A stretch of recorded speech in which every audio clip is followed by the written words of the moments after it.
Okay.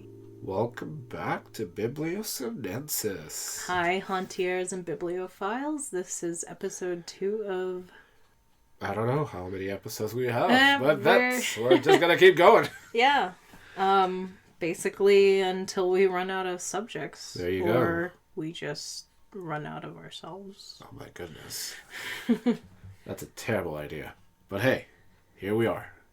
Okay. Well, I hope you enjoyed the previous episode. We talked about book pacing and how many books you carry in your arsenal at a time and how do you interchange. And we had a whole episode on that and literary synergy, which was really fascinating. So if you missed that, please check it out. But today's subject is actually going to be regarding collecting books. Yay! Yeah, and I can tell Eugene's actually really giddy on this subject. Eugene's quite the book collector. I think. I think. But we're going to talk about what kind of books you collect, how you collect books, what does the average reader collect, so on and so forth. And are any of those things valuable? So stay tuned and we'll get started. I guess we could just kind of begin with the article you found. So I guess I try to find sources that are out there. Yeah. And in this case, I was able to find 2 interesting articles. Well, not articles. One of them's actually a list, and I thought we would go over that. I will have that available on the blog. This is actually on Goodreads.com, which is a wonderful source if you're an avid reader. I'm sure you readers out there use it. I use it religiously. When I run into a bookstore, I'm always constantly scanning the want to read section of my library, and it keeps track of my currently read or to read, and it's a great resource. So the list I got was the best-selling books of all time, and they have the top 100.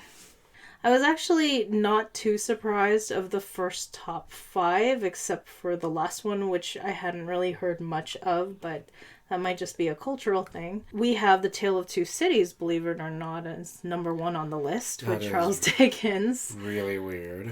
Followed by Lord of the Rings, books 1 through 3, The Little Prince, The Hobbit, and Dream of the Red Chamber from Shaolin Ko, I want to say. Wait, the prince as in Machiavelli? No, The Little Prince. Oh, The Little Prince. Yeah. Okay. And then, I mean, those are the top 5. Then it follows, if you want to hear the next 6 through 10, you have an Agatha Christie. And then There Were None, The Lion, the Witch, and the Wardrobe by C.S. Lewis. She, A History Adventure by H. Rider Haggard. And The Da Vinci Code actually comes in with Dan Brown at 9. And then I thought it was interesting because then it shifts over from like storytelling aspect books to Think and Grow Rich, the landmark bestseller, now revised and updated for the 21st century. Interesting. So those are the top 10. I could keep going. I mean, Catcher in the Rye is right under it, The Alchemist, so on and so forth. Okay. But this is of all time. Of all time. So I actually thought it was really interesting. I could have sworn Don Quixote would be somewhere up on the top. I would have expected the Bible somewhere because everyone's always comparing, like, it sold more copies than the Bible. Right. And I also read that Don Quixote, out of all books of all time next to the Bible in terms of literature, yeah, it sold 500 million copies. So right. I'm surprised it's not on the list, but one pattern I did notice on this list is it's a lot of classic storytelling. That's so interesting. Mm-hmm. Because, like, when I actually was researching, like, I think about 5 years ago, over what books were the top 10 in each country. Because I was trying to research per English-speaking country, including Australia, Canada, Great Britain, and America. North America, USA. Hi. It was always Pride and Prejudice. Let me see what Pride and Prejudice, if it lands on this I would list. be really surprised if it didn't land on this list. Let's take a look. Like, did people just get tired of, like, Elizabeth and Darcy actually talking to each other? I mean, like, did people realize that Darcy was actually a real jerk? I mean, that's just me as a dude. I mean, well, on the other sense, like, did they realize, or rather, did they get tired of Elizabeth's sisters and mom actually just being gold diggers? I mean, I've heard a lot of people try to summarize the story, to be honest, but I think the best summary I've ever heard was probably there was this one, like, series where, like, they had a bunch of, like, rappers explain summaries of each book. Like, would you believe that it didn't make this list? I am in disbelief. Yeah. Why? Oh god, why? Best-selling books of all time. I mean, to be fair, I just finished reading Austen's biography, and a lot of her books actually tanked. Oh, that's so awkward. Like, they were doing really well, but, like, near the end of her career, a few of them did tank. I understand that, but why now, of all time? I mean, maybe because in the first half, it wasn't selling? Who knows? Okay. I think that's fascinating. Are we going by, like, was it just selling when they got, they were just released? Or are we talking about... This is of all time. This is so awkward. This is of all time. Why? I mean, why? Alright, just, I guess, let's just kind of chill, maybe. Maybe this'll help. We're gonna pour ourselves some tea. Okay. Please, carry on. Well, let's talk about the tea. Ooh, alright, let's talk. So, again, this is a tea Spectral tea. I wonder if you can hear us pouring that lovely brew, but this episode we chose Phoenix. So, Phoenix is one of my favorite afternoon pick-me-up teas. It's actually an oolong. It's probably at this current recording one of the only oolongs that are in the shop. It's a really dark amber oolong, and it's mixed with some light, delicate fruit notes, that nice, light, uplifting lemongrass, and then there's a little bite from a lemon peel. Now, a lot of people were associating this with Harry Potter whenever they brought up this tea for some reason. I guess it was probably... Order of the Phoenix. Yeah. Like, I guess they would just want it to represent somehow. I named it Phoenix because of the contrast in it. It's something dark and smoldery, which is like an oolong. It's very... I wouldn't say it's smoky, but it's got like a really deep woody note, but it's mixed with like light and uplifting. Okay, so it doesn't like describe anything like Fox actually burning up in front of Harry Potter and just... I mean, I could get that visual. Okay. Yeah. Alright, that's cool. I also love it because it's just kind of like an easygoing, light pick-me-up. And I mean, when I talk about my book collection, to me, there's nothing more uplifting than that. Because I find that even in our private lives, even talking to our friends at parties and such, the subject always comes up. Which one? What books you collect, how you collect them. Oh, yeah. I mean, I'm guilty of using the hashtag shelfie. Like, your shelf and showing off my book collection. It's quite impressive. I feel awkward about, trying to share, my books sometimes because I feel almost like the real book readers are not on social media half the time. Have you heard of the flat lay movement? No. So on Instagram, it's actually a really popular flat laying is basically you take a picture of things scattered on your table and you take a picture from above and it kind of looks like a diagram or a chart. But there's a ton of book readers, and if they're about to review a book, they do a flat lay. Right. And I know a few of them. Shout out to Clockwork Book Dragon. She's been a loyal follower of Spectral for so long. Oh. But she does the most amazing book flat lays.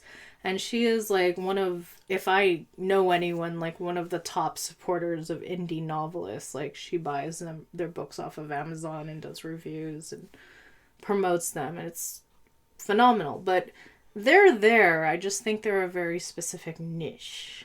I see. Yeah. Okay. Yeah, I mean, like, I guess I work a lot more with boomers. You know? I mean, I've worked at a bookstore before, and right now I'm working at a publishing shop, and a lot of the times when I get to actually meet somebody with an actual list, I'm talking about, like, a list, like their own, you probably haven't heard of, you know, half of the stuff that they put in there. Because a lot of the times when you try to talk to somebody that says, yes, I read, they usually are just talking about the popular stuff. And sometimes they don't even know what they're talking about because it's just popular. You could obviously Wikipedia the whole thing. And a lot of these people, when they actually, when I actually meet them, they're always offline. It's like a weird society of, like, I guess 1970s and 1960s readers that just were there when, like, I guess the book publishing industry just boomed during their, I guess, recession. Their recession. It wasn't like our Great Recession. It was just their problem coming back from, like, war and hippie stuff. Like, they had a language. Well, I'd like to elaborate on that, actually, with the subject at hand. Right. Because for those of you that do not know, Eugene actually worked at a bookstore. It was one of his first jobs here. That wasn't like a consultation or a contractor job, right? Yes. It was a traveling bookshop, right? Yeah. And I'm just curious, because I've never worked at a bookshop. I'm wondering what kind of books people collected. What did you see that was often popular? What kind of habits? Like, could you see someone walk in and were they like a stereotype enough to know exactly what they would buy? Everybody that comes into a bookshop knows exactly what they want to buy. But once they enter a bookshop, they didn't realize that there were selections. It's an awkward thing to always experience, because not only was I, it was a weird job. Like, not only was I setting up the pop-up store, like every morning, and cleaning it, and I had to actually do the inventory like right before, like, you know, the doors open. I also was taking care of the inventory online, so half the time I was actually being paid as a web designer, and I had to actually come to terms that there were two types of readers. And you could tell over who reads and who doesn't. The ones that don't read will always ask for Shakespeare. Because that's what they know. That's what they were taught. Is it almost, would you say, like a rites of passage? Like, even till now, one of my graduation gifts was from my friend, like a giant, the cheesy volume of, I'm looking at it right now, William Shakespeare's The Complete Works, and it's got like a cheesy inscription in it, like from a writer to a writer, or some nonsense, but a friend of mine gave it to me. Right. I kid you not, I probably have cracked that book open like 4 times in my life, even though I'm going back through, you know, Shakespeare's writing. Right. It just... You know, is it just a rite of passage? Is it just something like you need to have on your bookshelf? As an American reader, yes, because you would look like an idiot. Okay, well, I guess I look pretty cool then. Yeah, because everybody that knows anything about entertainment will at least hear Shakespeare once in their life. Okay, it's gonna happen, you know. But the problem is, people only remember the 4 comedies and the 4 tragedies, and that's as far as their list goes. And you having the collection here, you actually are going through the rest of Shakespeare's works, which is more character-based than story-based. My apologies. That was actually our dog. That is That is Arabella. Arabella. Yes. Which, kudo points to anyone that knows what book that's from. Oh boy, that's going to be a tough one. She's our newest puppy, so she's playing with our parents right now, so do apologize if you actually get to hear her, and yeah. Let's go right ahead and continue anyways. The issue with Shakespeare is that a lot of people don't know that Shakespeare was kind of playing more with, I guess, like, series. Mm-hmm. Like, if you go further into Shakespeare's works, he wanted to actually make episodes. Oh, yeah. So one of the reasons why I did pick up that big volume was because I was so curious to find out exactly, like, okay, I hear about the 4 comedies and the 4 tragedies, but what else is there? I mean, it's a huge book. Yeah. You know? And some of the plots on those things, they're horrible. Yeah. There's a lot of rape in Shakespeare. Yeah. Good Lord, I thought there was a lot of murder in Shakespeare. No. There was also pregnancies and rape and drugs. Good times. Yeah. Yeah, he was very political in that sense. Mm-hmm.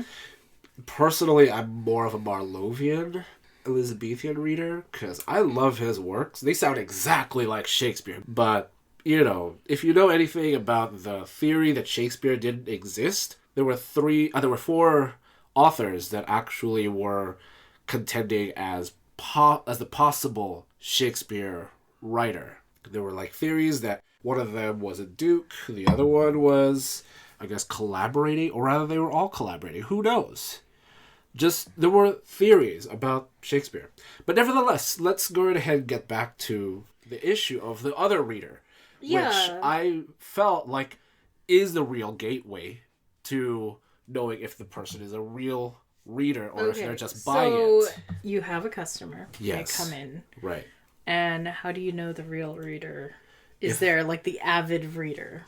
The avid reader? Okay, that's digging a little deeper, but I'm... Okay, let's start with the actual reader. Like a person that the actual reads and would purchase for the sake of reading. The person that actually is a reader are the ones that buy a Jane Austen book.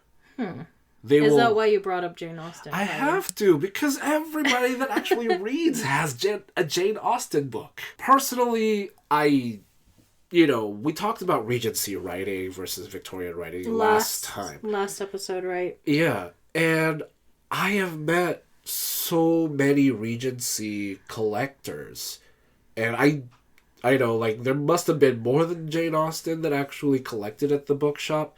You know, I wasn't always at the bookshop. We took shifts, part-timers. But either way, like, we were able to actually figure out if they wanted more. I was just, like, enamored by the fact that they could actually hold a bibliophile conversation. They would start talking about, like, their embarrassment that they've read a Nicholas Sparks book, and they collect them, and they would cry, every time they'd read them. And they even had a story where they were on an airplane ride, and at the end of the book, they couldn't stop sobbing. Aww. But the embarrassing situation is, she actually... said reading a Nicholas Sparks book was hard. It's really hard because it's really bad writing. But I love the content. He makes it engaging enough. I understand. I have read The Vampire Lestat, and I feel the same way about Anne Rice. It is so hard to get through her writing because it feels like you have to be a weeb to read her stuff. You have Do you want to enlighten people what a weeb is? Oh my goodness. Imagine a dweeb, but they're like half as, coherent. That's what a weeb is. They love anime. They treat anime as if it was their lifestyle, and they insult the Japanese culture by pretending that they can speak Japanese. Like saying like a few words, from a drama does not actually make you a coherent speaker of the language. So if you're looking for a dark rabbit hole to go down on YouTube, just look up Weeboo. Oh, goodness. Weeboo. I'm sure most of you already know about it. If you're involved in the con scene or whatever. Exactly. But I'm sure you have one in your life. They're kind of hard to miss these days. It's like a cultural phenomenon, but we're not here for that. Right. But the thing is, that the weird guilt I have is that I do get through Anne Rice's book, and I do like her stories. It's just, the writing. So I'm not gonna lie, that's probably me and Mark Twain. Like, okay. I want to love him so bad, and I love the research that he puts into his work. I mean, right now, I'm currently reading his version of The Prince and the Pauper. Right. And, it is what it is. I don't know how to explain it. No, it's understandable. If any of you are interested in the one-off book reviews, let me know. Yeah. Because it's definitely not your popular vote. Yeah, but, not a popular opinion there. That would probably be most of our book titles on our shelves. I mean, most because likely. That's something we can talk about right now that's interesting is we share a bookshelf. Yeah. We recently had to downsize. So if a little backstory, I mean, most of you know that this podcast is actually sponsored by Spectral, and that's the tea company that both of us share. But we've had to convert one of our bookshelves entirely to the tea business. And then we bring it to the factory to mix and yada yada, or we store the ones that are to be mailed out. But we've kind of have this mini warehouse action. So it's literally like I'm sitting here literally in the corner, and I'm literally looking at one shelf, which is tea, and one shelf, which is books, or tea and books. So, I mean, that's literally our office. And here we are right smack in the middle recording this podcast. So I guess that if there was any truer sound to the words Biblio Sinensis, that is literally the description of the office which we sit in and do this. But we would fight.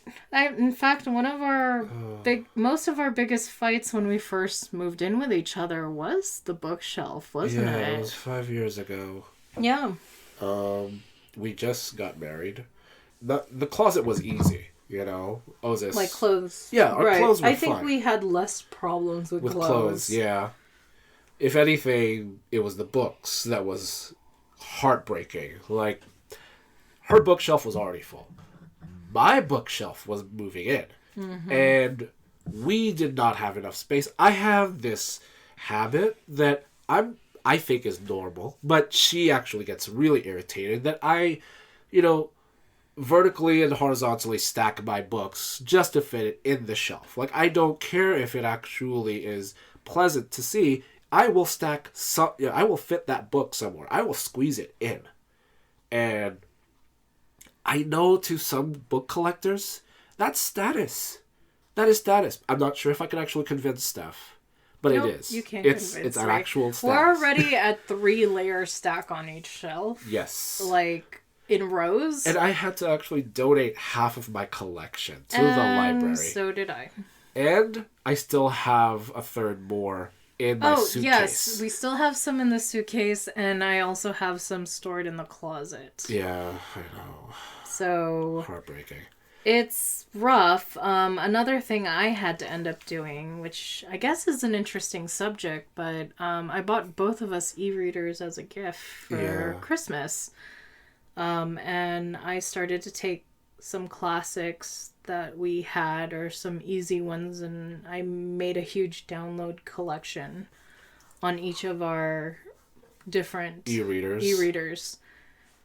Which is how I was able to cut back on some of the books. Yeah. Now, Eugene has an interesting hobby, and I thought it was just him, but our friends actually got into this conversation on my birthday, and it's about collecting your favorite book over and over. Oh, yeah. It's a real hobby. So tell me about this. Oh, okay. Well, let me tell you. Basically, there's this book that you love. You just love. It could be... Which one is it for you? Because I know which one it is. Okay, yeah. For me, it's Oscar Wilde. I collect the Picture of Dorian Gray over and over, and Beowulf. Now, there's a difference between recollecting Oscar Wilde books, because there's no new books on Oscar Wilde, you know? It's always the same book. It's just a different cover. It's just a different publisher. And when a publisher makes the book, you enjoy the craft that they put into assembling it, you know, from the binding to the paper that they actually used for the pages. And there's like, you know, there's that new book smell, and then there's also that old book smell. There were book societies that would publish their own private collection, and they would certify it with their society's, like, you know, stamp on it. And there would be only, like, 200 of them available in the entire world. So they would make, like, gold leaf papers and, like, leather bound that had, like, maybe 3 to 4 layers of design. You know, you would find, like, these gold inlays and lacquer finishes, or like some of them would be like straight up wood. You know, they would just be like gorgeous.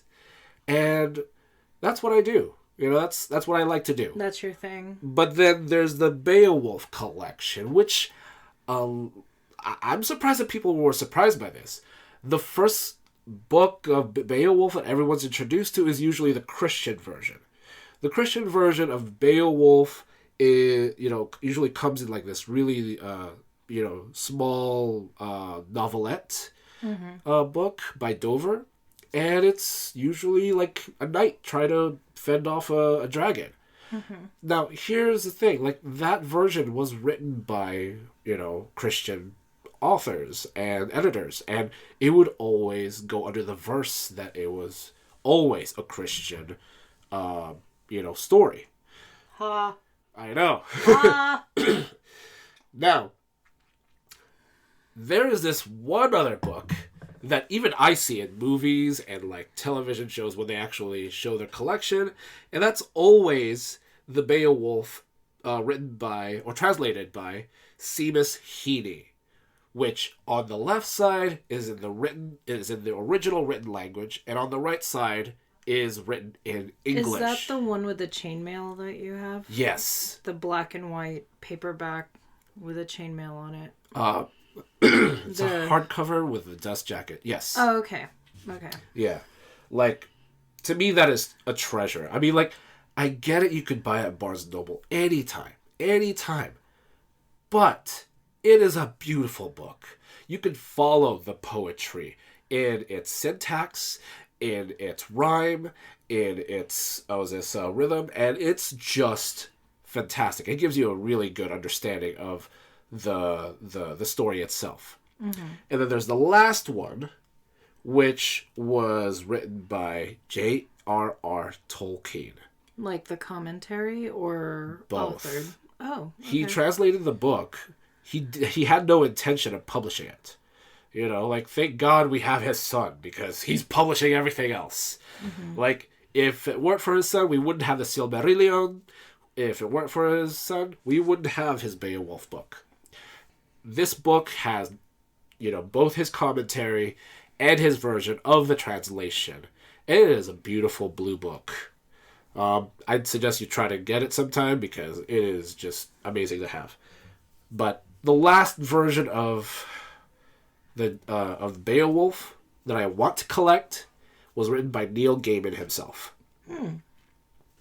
If you guys have seen the animated movie, the 3D one, with with Beowulf being practically like shirtless most of the time, it is more of a revision than the actual book. Wasn't that his claim to fame in terms of directing? Because I remember earlier in his career he was heavily interviewed for that movie. I guess so. I guess it was like his American fame to directing, because he did that with he's also directed in the Neverwhere movie. Right. Wait, it wasn't a movie. That's right. It was actually a series. So, anyways, but about this book. Yeah, about the book. The book is like, you know, you have Grendel, and you have the dragon. And Grendel is, supposed to be the son of the dragon, and they are killed by Beowulf. Now, in the movie, Grendel is the son of Hrothgar, the chieftain they actually meet first. And then the dragon is Beowulf's son. As cool as it wasn't the Beowulf we grew up with. But at least, hey, we got to see, Grendel's arm being cut off, and, the dragon that actually kills everybody. It was cool. It was cool. At least, also, he did a justice in the transition of the story of Beowulf going from the old ways and into Christianity. That makes total sense. Because the thing is... Yeah, go ahead. The thing is, Tolkien actually was one of the first few people that said, maybe Beowulf isn't real. Maybe Beowulf is actually just a work of fiction. We never had real dragons. That kind of deal. So it's a beautiful thing to kind of collect. It's not hard to collect, to be honest, because not too many people really publish too many Beowulf books. And it's usually just the usual, those usual 4 that you just gotta look for. Well, what I find interesting is it's almost like you are collecting the same book, but you're not, because they're translated by different authors. Yeah, but that's like collecting all the Robin Hood and King Arthur books. So I'm actually a King Arthur collector. I mean, I don't religiously collect, but I have Steinbeck, which was a gift from Eugene, and it is a first edition. It's also... I actually have the newspaper review article clipping as the bookmark when we purchased it. And I mentioned earlier, I have the Rosalind Miles. I have the classic one. I have the Tennyson books. I love the Green Knight. Yeah. For those of you that don't know what it's like to collect King Arthur books, there's so many rewritten versions of it. There's way too many. Yeah, too many. There is a lore for just King Arthur, by himself. Let's not even touch Lancelot. Let's not even touch, Guinevere. Let's not even touch Gawain. It goes on. It just goes on. And it's been rewritten so much. And usually, and the thing is that you got to understand is, usually these books were rewritten because there was a time of need for that kind of icon to return. Right. And a lot of it, I think, was actually out of political changes. So in that, I guess, I'd like to ask about some of your collections. Okay. You actually have a rare book called Alice in Underland. Yes, I have a few rare books, actually. I have the original publication of the sketchbook. I have the first edition of The Thief Lord. Right. What else do I have? Well, I don't know. I don't really brag about what I have. I know I'm really grateful. I have a publication of Samuel Pepys' diary. Yeah. That is so hard to find in America. Yeah. For those of you who don't know, Samuel Pepys was I guess he was of the court during King Charles II's reign. Yeah. And to me, that's really important because that was the time that tea was actually introduced into Britain, and tea culture as we know it happened. It was because King Charles II had a Portuguese queen. Yes, and she drank nothing but tea. And the problem was the entire court drank nothing but beer. Yeah, so they had to import it, and that was the beginning of kind of enlightenment and talking about coffee houses, and, I think at that time it was so fascinating. When you walked into a coffee shop back in the day, you could have your tea or your coffee. But you were able to basically be equal. There's a common saying that you could literally be a highwayman on the road, or you could be a nobleman. But you can meet at a coffee house and talk politics. And it was so cool. But Pepys kept accounted like a very detailed diary every day about what he was doing, what people were doing, what people ate. And it's one of the most valuable of that era's recollections of literature, because we learned a lot about just the daily and how politics actually worked. And how people were doing on their, on their daily grind. Oh, yes. So, spilling the tea. Pepys was probably the master of that, because any gossip that would happen, he confessed, or he would write notes of in his diary. If this guy had a Twitter account, he would be in paradise. No, he'd be more like TMZ. Yeah, he would be. Yeah. And just to give you guys an understanding over when this guy actually was alive, it was this around the same time as Marie Antoinette. Was it? No. Mm-mm. No, it was not. Oh, it was not. It was way before. It was way before Georgian era. Mm-hmm. So, I guess, what type of king was there? King Louis... It must have been like the second. It was like, I think it was like the Sun King, wasn't it? Not sure. All I know is it's definitely around, drawing a blank. I know, right? It's somewhere there. It was when the Pilgrims happened. A lot of things changed back in those days. Puritans. It was during the Puritan revolts. Exactly. So. It was actually during the time when they just passed a law that no man could actually act as a woman in theater. Wasn't that it? Yes, it was around that time. If you ever heard of the movie Stage Beauty with Claire Danes in it, it is a phenomenal movie. It's actually one of my favorites. Yeah. Go watch it. And Pepys actually makes an appearance in Stage Beauty.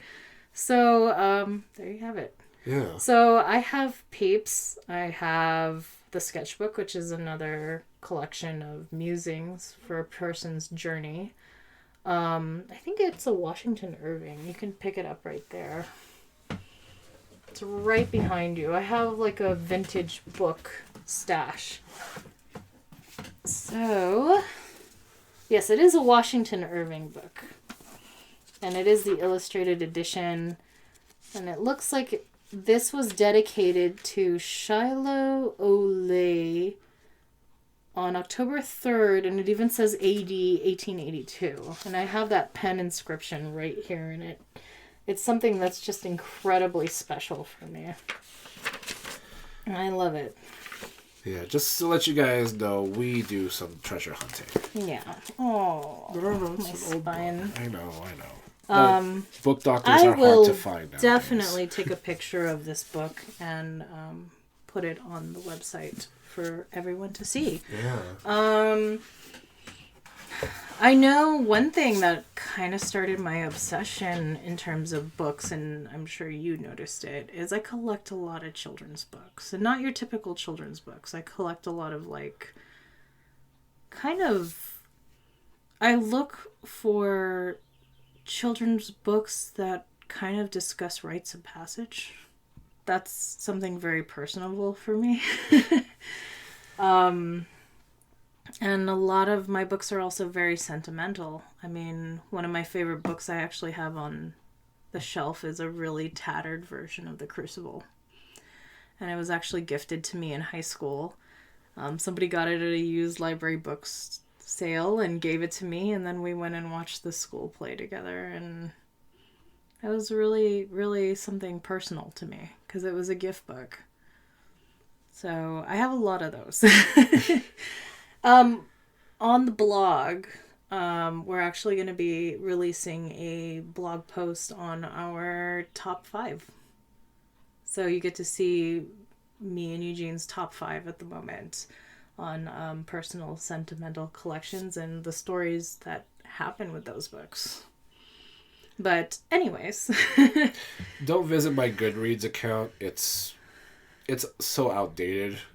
Unlike Eugene, though, my Goodreads is religiously updated. So do follow mine. We'll have a link to that on our blog as well, which is at bibliosinensis.com. I find it kind of awkward that when we're on Goodreads, we never, ever follow the discussion events. Don't even get me started. I mean, I feel weird because, like, I read because I enjoy the written stuff, but I feel like when you go into those discussions, it's almost like half gossip, or if not all gossip. You know, they wanted to know, like, the tidbits about the author. They want to know, like... They treat them like Hollywood celebrities, I guess. Which is okay if you're that kind of person. But when you're collecting books, you're more of an intuitive reader, and you'd rather hear or rather read a complete understanding of what the author is like and what the author wants to be known for. I don't know. Do you ever get that? Like, I do. Yeah. I just feel like it could be a little more organized, but I'm not going to go there. Okay. I am going to go back to that strange Goodreads top bestsellers of all time list. And the reason why I wanted to bring it up is because we've been going back and forth. I did notice a theme. Like I said earlier, a lot of them are storytelling books. A lot of them are novels, fantasy, and children books, and so forth. Do you think people in general are just drawn to them as stories, or do you think they're just collectible because they're good gift books? Like, what would you think? Well, working at a bookstore, I'm just gonna let you know that books are reprinted. With different book covers, with different editions, and it's all for the sake of the sale.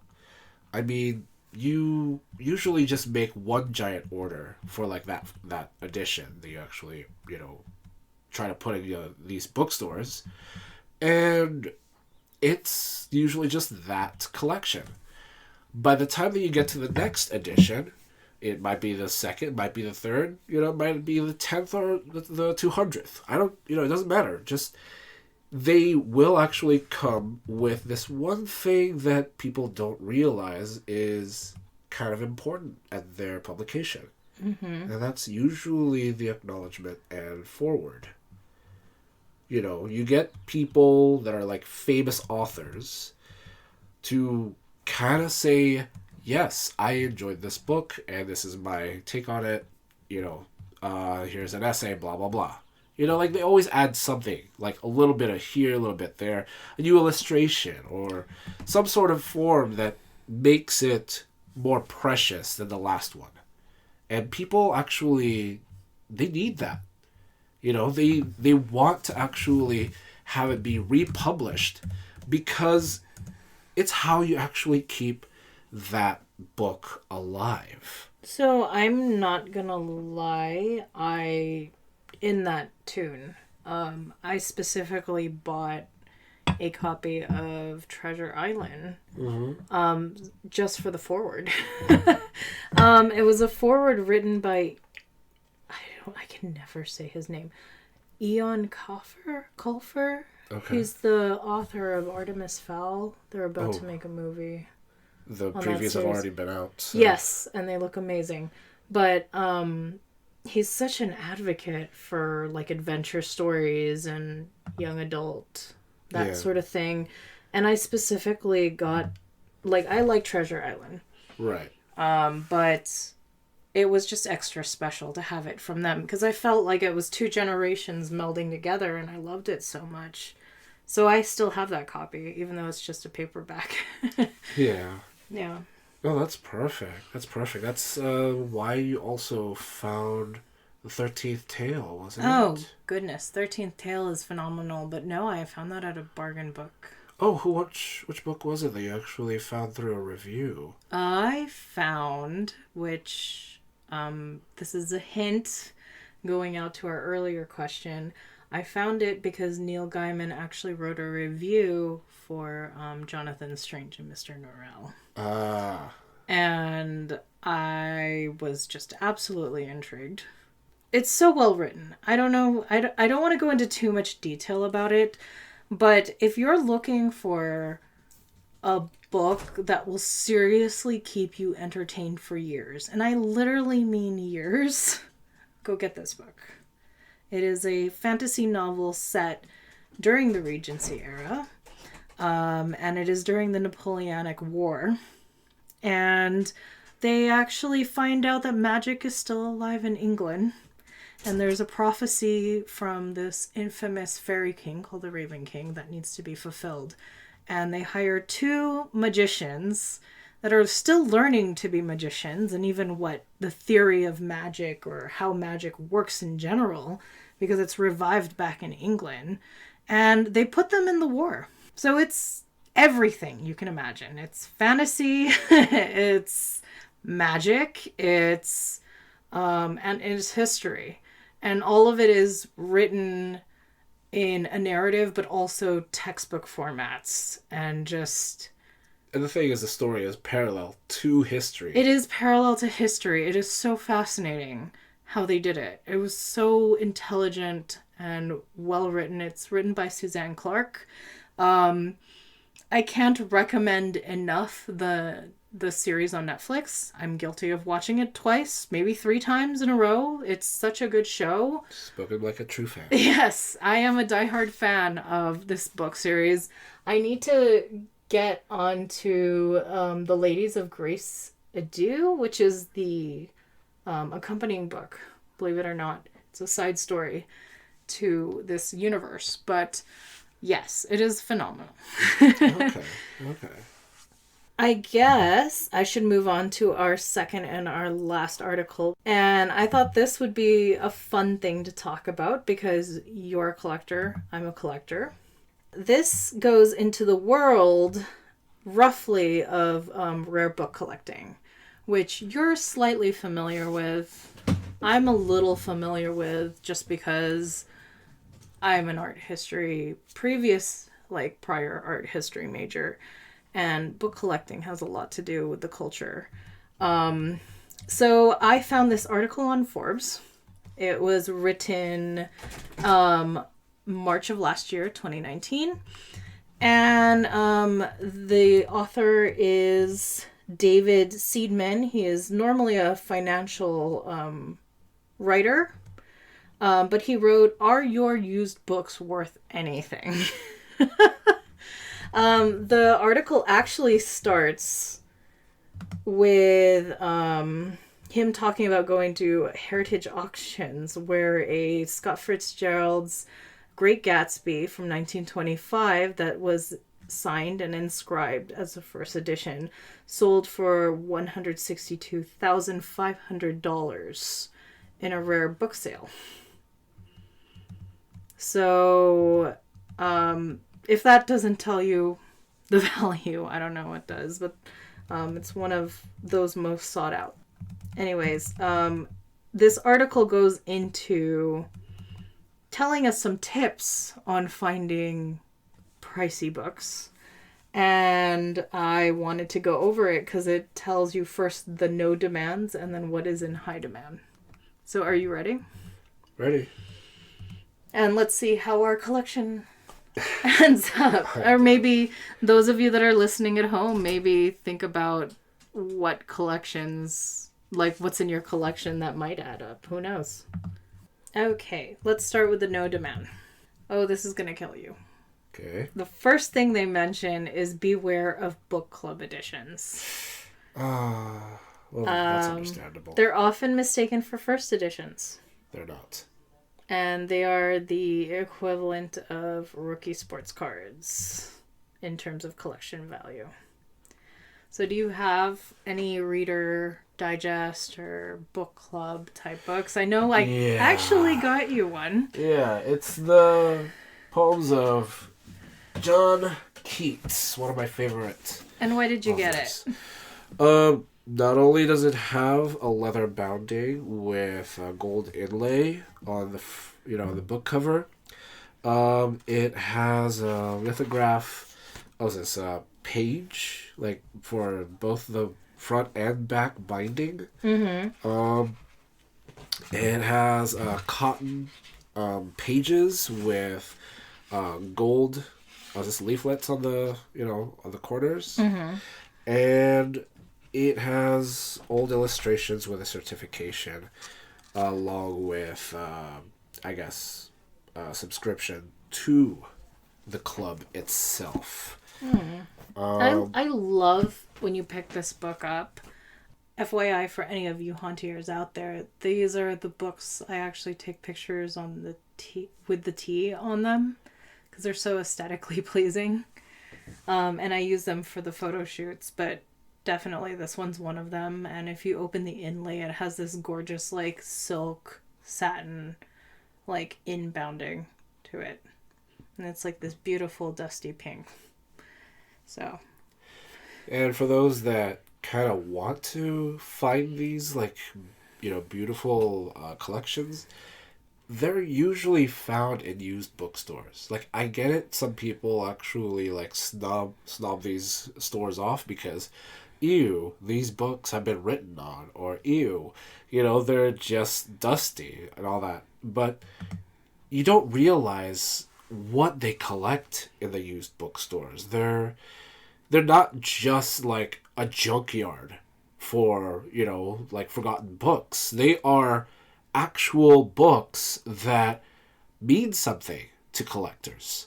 It's not the fact that the used bookstores have actually, lost their touch and why, there's so many books but not so many sales as it seems like.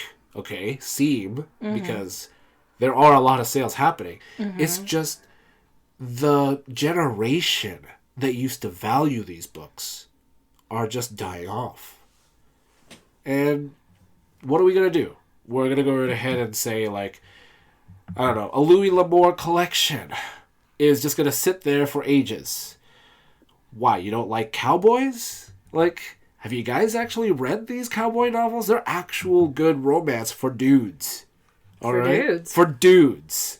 A lot of people don't realize that there were a lot of romantic readers that were male. But obviously you'd only find ones for girls. Soap operas were the big thing back in those days. And guys loved to actually think about the romantic hero that would cherish the ladies. So, anyways. Shall we move on? Yes, please. So these were two interesting things, since you're talking about lost generations. I'm just going to combine these two together because I think they're both relevant to each other. Number one of the two is Forget Family Bibles, Almanacs, and Encyclopedias. There is virtually no market for them. And encyclopedias are disposable. Well, that's only thanks to the internet now. I mean... Oh, and so the second one is almost anything printed after 1970 is not valuable because of the internet flooding the market and causing a crash. I kind of disagree. I mean, you go right ahead and try to find me a Liavec series online. Nobody knows what Liavec is. Right. Liavec, as Steph found on her own, is this gorgeous, book series by different authors of their time. And they would create this own world, but the fascinating thing about the Liavecs is most of those people from the 70s moved on to be producers on, Star Trek, Stargate, a lot of sci-fi, shows. A lot of them appear on Comic-Con panels, even till now. So they would practice their craft when they were still in college, publishing for Liavec. Yeah. And there's, no way of finding these books, I can tell you now. They were always paperback. The only the only edition available I have at the moment cost me, $20 for this beat-up paperback on Amazon. But I actually found them through a Masterpiece collection of short stories. But amazing work, by the way. And with the pop-up bookstore I was working at, I just gotta let you know, you can't find half of this online. Like, the generation that collected these are dead. But this is anything printed after 1970s. What happens to the boxcar, children? Yeah. Or Babysitter's Club. Babysitter's Club, yeah. Or Goosebumps. This one's gonna hurt because we save used books. Right. Any first editions missing their dust jackets. I totally understand that. They are instantly... Yeah, because done. the minute you lose the dust jacket, their novelty disappears. If you've seen half of these books that were first edition, they usually look like their plainest ever, You usually don't get the really nice ones until afterwards. Forged signed books apparently is a problem. Yeah.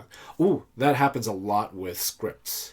Apparently, a very famous author is like Stephen King gets forged all the time.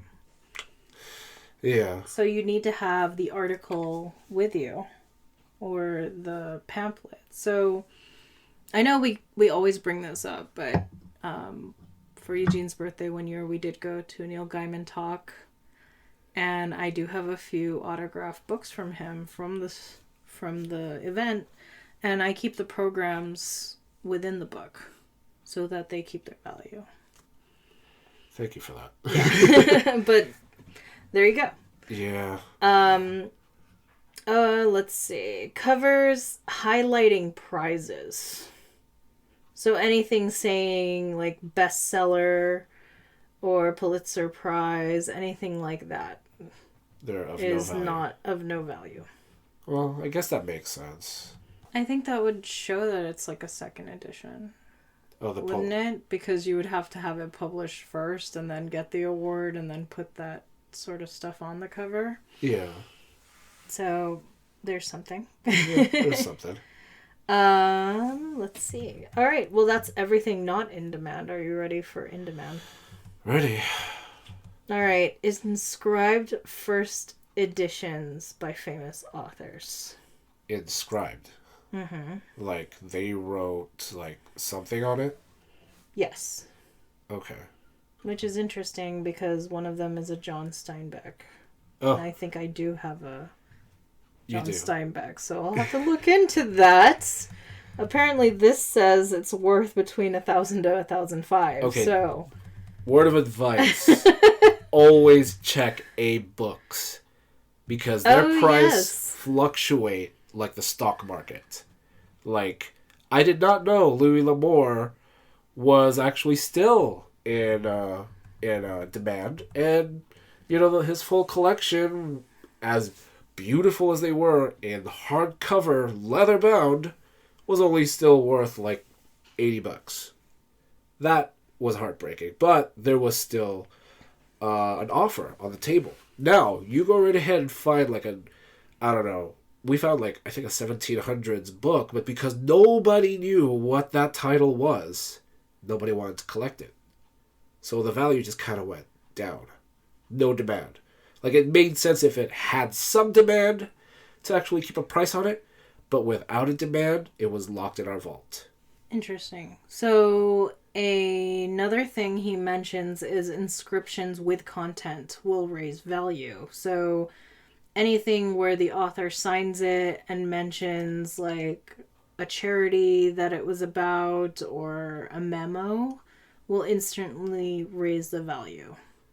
That's interesting because you have a collection of Frank Bedore books, but were they inscribed to you, or was it? They are actually okay. So a little backstory on those. Mm-hmm. If people don't know, we talked about it lightly in the first episode, but we own Azure Lorica, which is a 501c3. And nonprofit. in those 10 years, we actually hosted a convention called NinjaCon. It was a small indie anime convention in the Los Angeles, Little Tokyo district.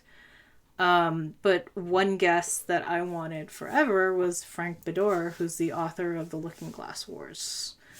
He's also the producer of Something About Mary, just a little sideshow and like a little side thing. He's also a champion Olympic skier. I mean, no pressure, right? This guy just does everything. we bought his said collection. I have my old first edition books from the series, but we bought the entire comic book series.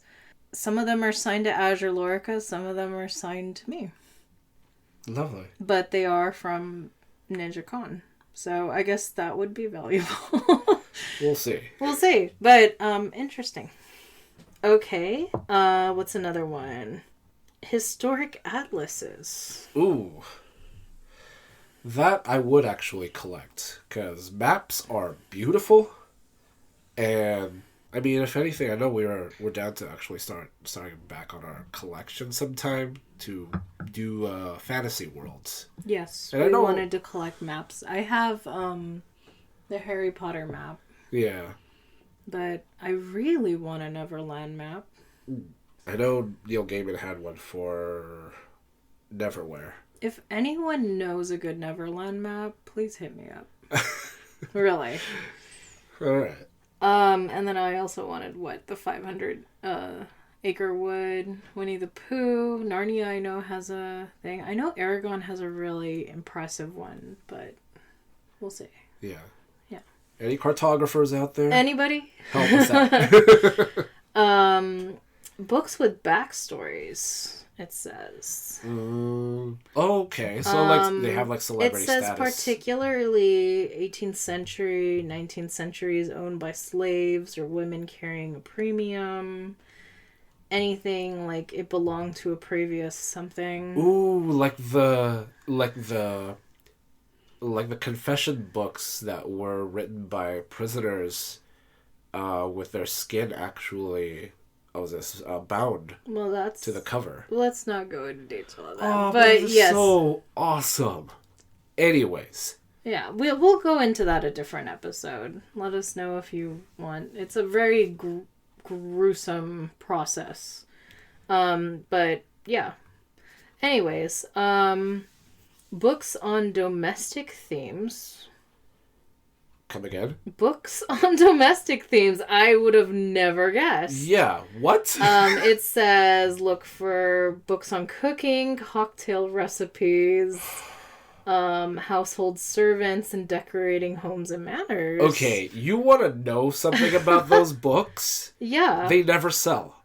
Never sell. But it says if they're vintage, then they do have a high value. Okay. Well, that makes sense because at least that's historical. But usually when you're working at a bookstore, they never sell, so you always put them on the rack that's the bargain books or it's free to take. No wonder it's hard for me to find an original copy of Julia Child's Art of French Cooking. Okay. That book.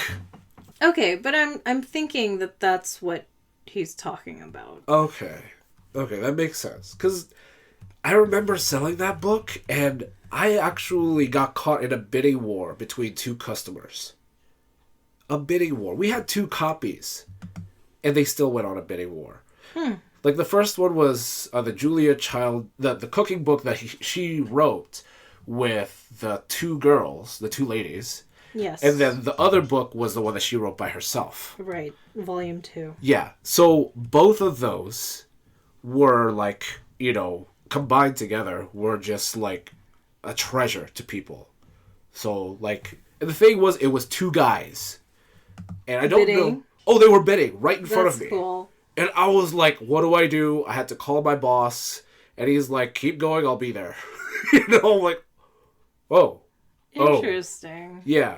Because the thing is, we're not really allowed to do auctions, And but it was a youth bookstore, so it had to be done privately. Oh, I see. Yeah. Interesting. We weren't I guess permitted to do that at the premise that we were at. Okay. Well, that is the end of the list. Okay. Any last thoughts? Ouch. Because I sincerely thought I had this, good, this perfect idea of what the industry was like. Especially, once you get into the used book industry. Mm-hmm.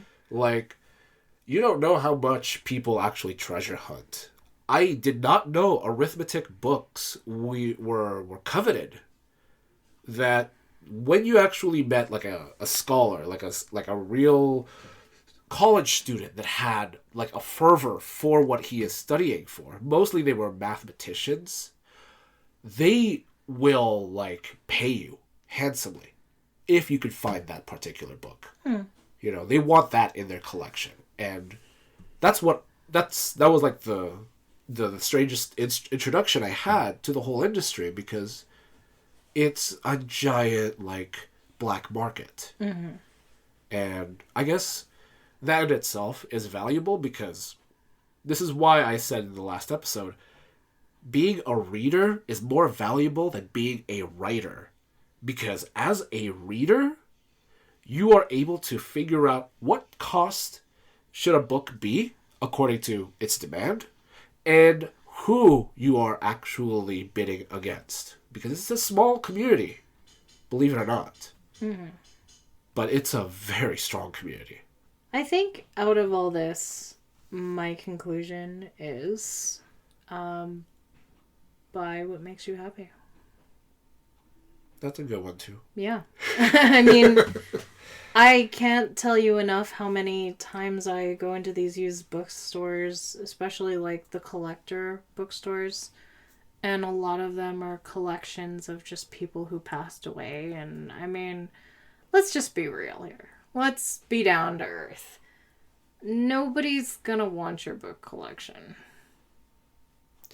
in your family. Yeah, most your family, of the time, yeah. Nobody really knows. Unless you're one of those few awesome families, I will give you a high five right now. But yeah, buy what makes you happy. I mean, our bookshelf is one of our prized possessions. I mean, even till now, I have like really campy mangas stashed in the back, and I just know they're there, and they tell my story. I have like textbooks from college. I have nonprofit manuals. It's my collection. Well, just to be, devil's advocate here, you have mixed zine mangas, not Tokyo Pop. This is like... Oh, yes. I made it a point to collect as much Sailor Moon as possible in the original mix scene, just because of the value of remembering it from my childhood. Plus, the translation was way better. But, yeah, collect what makes you happy. I mean, you're the one that has to stare at it for your life, and it's your collection. I mean, it's what tells your story when people walk in.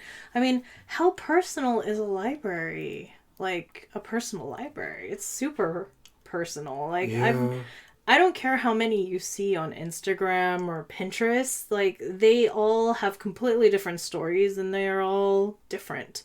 I mean, that's why they're so unique, and why people love staring at them for so long. You can just keep going and going, and there's so much variety to them. And the thing is, like, if ever you guys question whether your collection is valid or not, you gotta start questioning why you started collecting in the first place. Because you don't become a reader because it's a fad. You become a reader because it's essential. But you build your collection because you start loving what those books actually mean to you. Right. So, we would love to hear what's in your collection. As we mentioned earlier, this is Biblio Sinensis. It's a tea and book-driven conversation. Eugene and myself are having a conversation right now, but we'd love to get you involved. So there will be a link on this page as to how to contact us. We'd love to hear from you. For any further information, please go to bibliosinensis.com. We will have some blogs as well as links to those articles mentioned and that list. We are currently drinking Phoenix. Phoenix is available to order on tspectral.com.